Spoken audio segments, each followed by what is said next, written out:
مرحبا بكم متابعين قناة خيط ومقص مع ندى. أهلا وسهلا بكم في فيديو جديد. تشاهدون اليوم طريقة صنع قفازات للصغار والكبار، فتابعوا الخطوات للنهاية ولا تنسوا الإعجاب والاشتراك في القناة. ونبدأ الآن على بركة الله بعد الصلاة على الرسول. والآن نأخذ قياس الشخص أو الطفل الذي سنخيط له القفازات ونضعها على الورقة بهذا الشكل. نفرق بين الأصابع لكي نأخذ القياس بطريقة صحيحة. وبعد أن نرسم قياس اليد نضيف نصف سنتيم في جوانب اليد كلها. فهذه الزيادات التي نضيف هي زيادات الخياطة ليصبح عندنا باترون قفاز بهذا الشكل. نأخذ أي ثوب مطاطين ونقلبه على ظهره، ثم نتنيه على 2 ونرسم فوقه الباترون بهذه الطريقة. نحدد اليد الأولى ونرسم اليد الثانية بنفس الباترون. فقط نقلب الباترون ونحصل على اليد الأخرى. بعد أن نرسم الباترون سنخيط فوق الطباشير.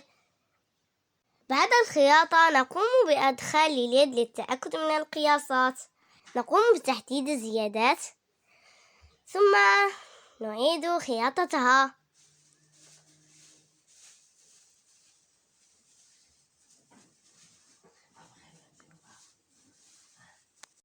بالنسبة للخياطة على الماكينة تابعوا الخطوات كما في الفيديو.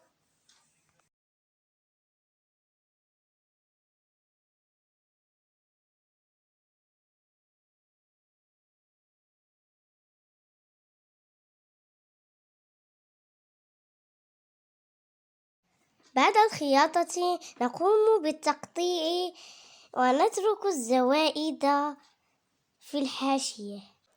نترك قياس 3 ملم ثم نقلب قفازاتنا بهذا الشكل.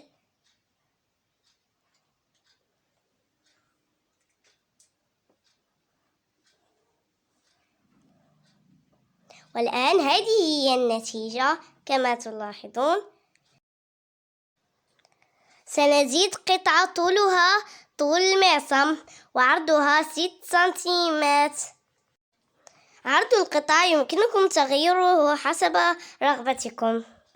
نقوم بتقطيع الزوائد ونثنيها بهذا الشكل ثم نخيطها. بعد الخياطة نقلب القطعة لنجعل الخياطة في الداخل، ثم نخيطها مع القفازات ليصبح شكلها هكذا كهذه اليد.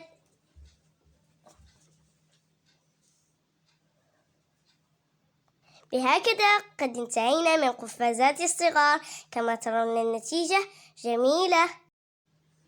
ونفس الخطوات نستطيع أن نفعل أي قفازات بأشكال مختلفة وأحجام في أقل من 10 دقائق.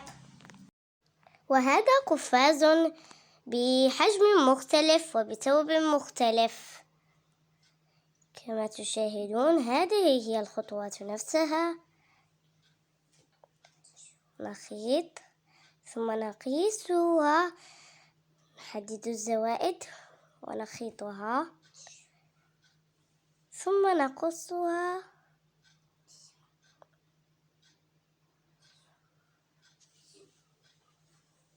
بهذا الشكل. وإن كنتم أول مرة تشاهدون القناة اشتركوا في القناة وفعلوا جرس الاشتراك ليصلكم كل جديد، ولايك وتعليقا محفزا كي نستمر في نشر الفيديوهات. ولا تنسوا أيضا أن تشاركوا أصدقائكم الذين يحبون الخياطة وهذه هي النتيجة الأخيرة للقفازات. إلى اللقاء، أراكم في فيديو جديد إن شاء الله.